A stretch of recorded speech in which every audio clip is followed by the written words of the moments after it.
Welcome back, everybody. I'm Reed Cowan. Okay, so candidate Kamala Harris will be back in Pennsylvania for the second time this week. Pennsylvania, you're going to be hearing a lot about that state in these final weeks. CBS News correspondent Cristian Benavides following the Harris campaign. Cristian, you're watching Harris's outreach specifically to Latino voters. What is really the strategy here, and why is that voter base so crucial, especially this time around?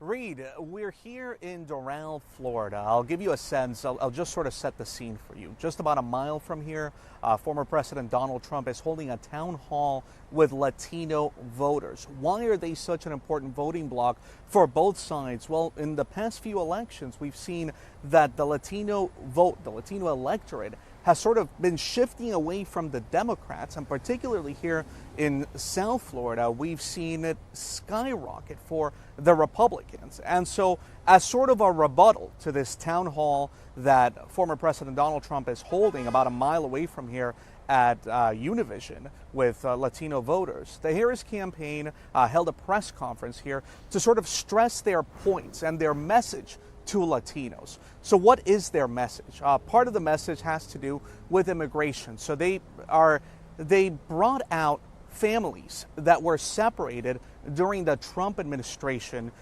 their border separation policy.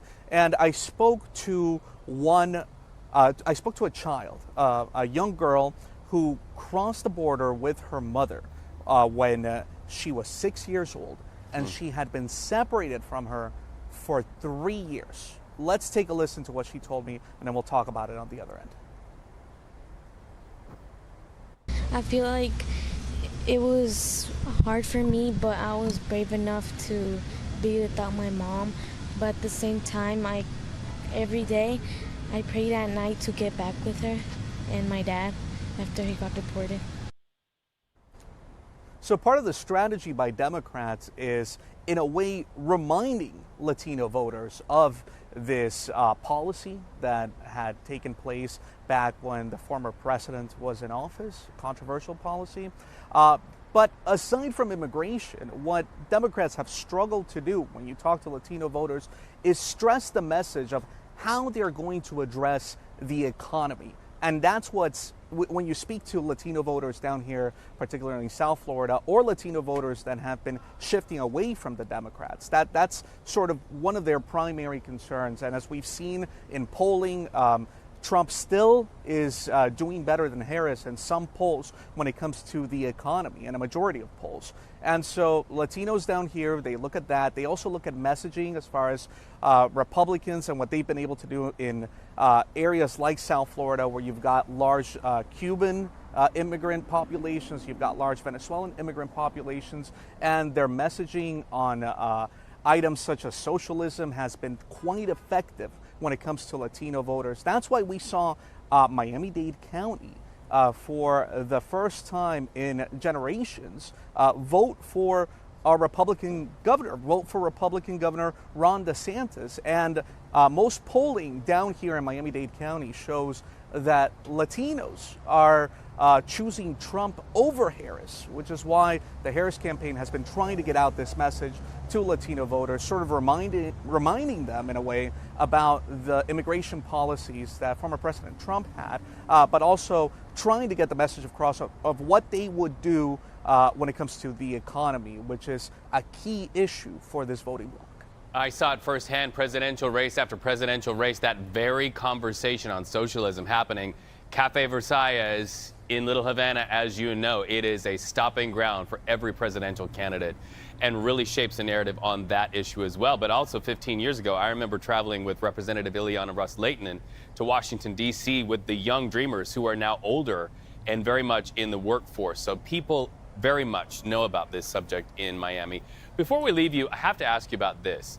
Kamala Harris on the stage with 100 Republicans. What's that all about? Well, look, she is holding an event in Bucks County, Pennsylvania. This is a key county which has went for Joe Biden and has gone for Democrats for a number of elections in the past few elections. But they only won former Vice President, now President Joe Biden won that county by only 4%.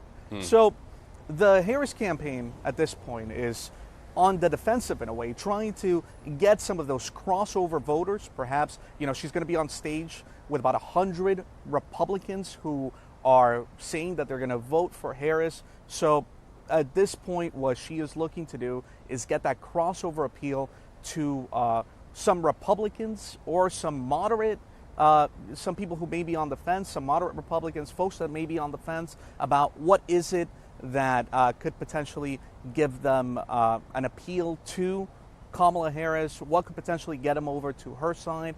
That's what her focus is on right now. Obviously, as you know, the race in Pennsylvania, razor thin.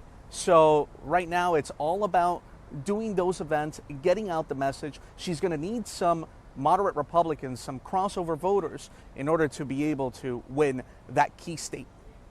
CBS News correspondent Cristian Benavides there in Doral outside of Miami. Do me a favor, my friend. Go get cafecito y guava pastelito for me. I miss it so much down there in South Florida.